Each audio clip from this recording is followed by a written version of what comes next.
Don't buy this motorcycle until you watch this video.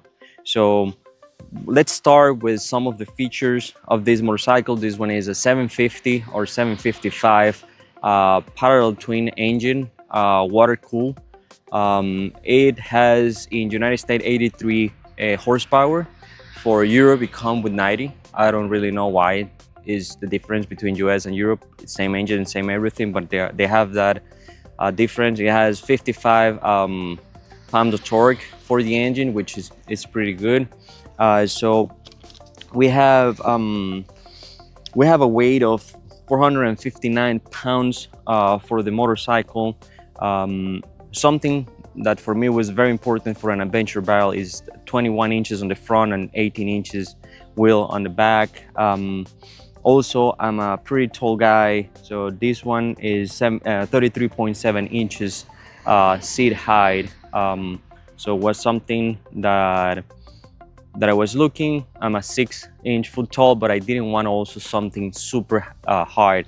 So this one was just perfect for my height. It has inverted forks on the front with 7.9-inch travel, and it has a single fork on the back with 7.5 inches travel.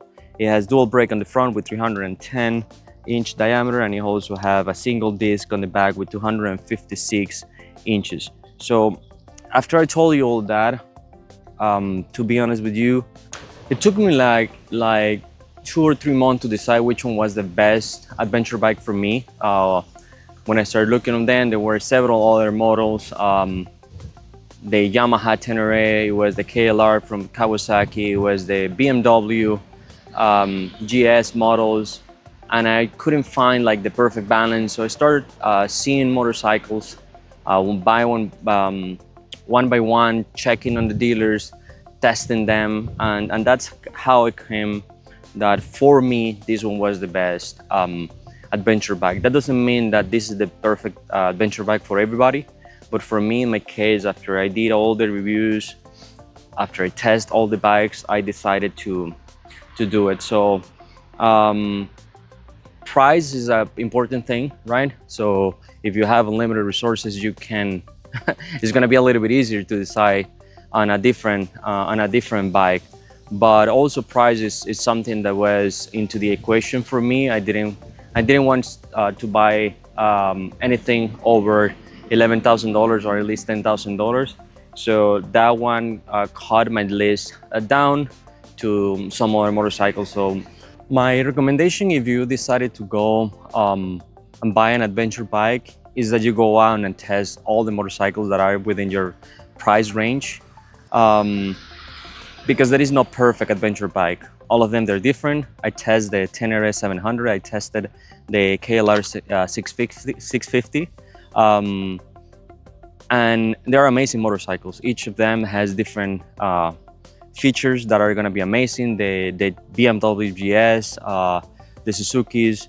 So you're gonna see many different bikes, but the reality is that the needs, it depends on you and what you're looking for. Only you know that. So when you're deciding to go out and buy an adventure bike, I recommend you to go and test them. For example, when I saw the Tenere, that was my first choice. It's an amazing motorcycle, powerful, it's aggressive, it looks incredible.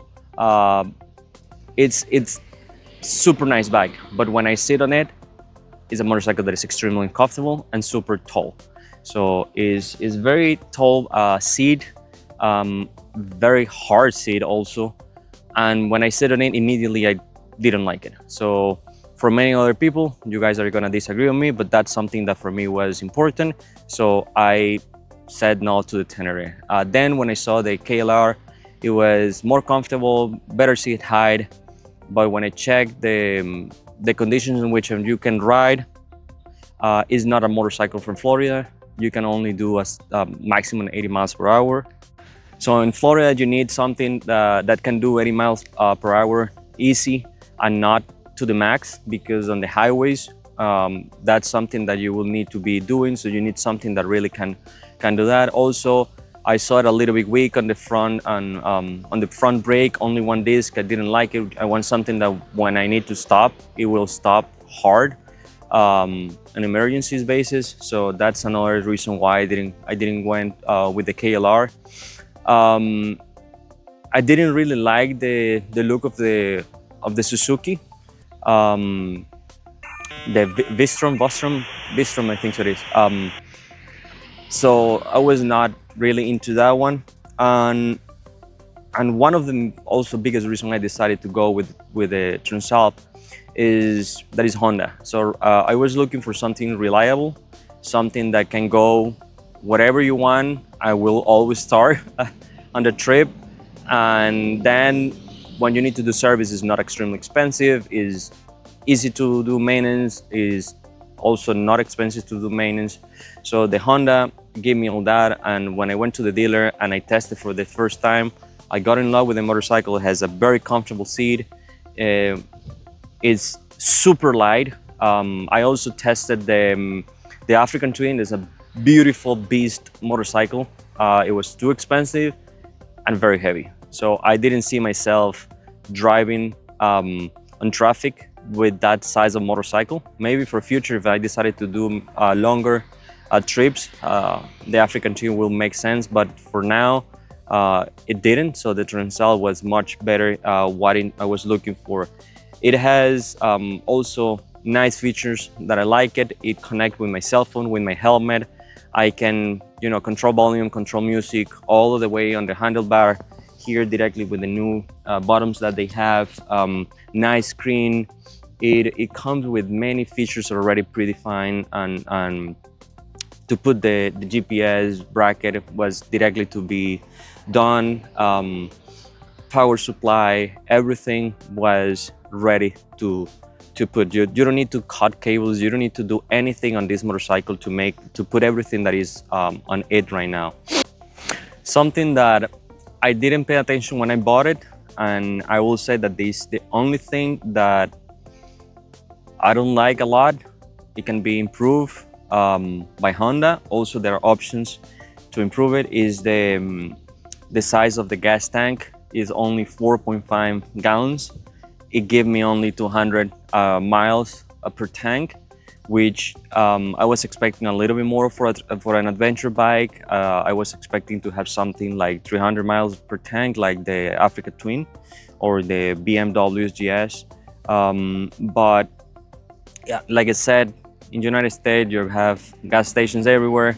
It's not a big deal. It's also super cheap on gas. It gave me like 15 miles per gallon, which is incredible good. But again, I would love to have a bigger, at least 6 gallons tank on this motorcycle, so I can do longer trips without thinking on the gas. If you enjoyed this video, please don't forget to like and subscribe. It is very important for me to be able to continue making additional videos for testing parts of the motorcycle, doing more reviews, comparing motorcycles with this one. So I will appreciate that you support the channel, and thank you, and hope to see you again.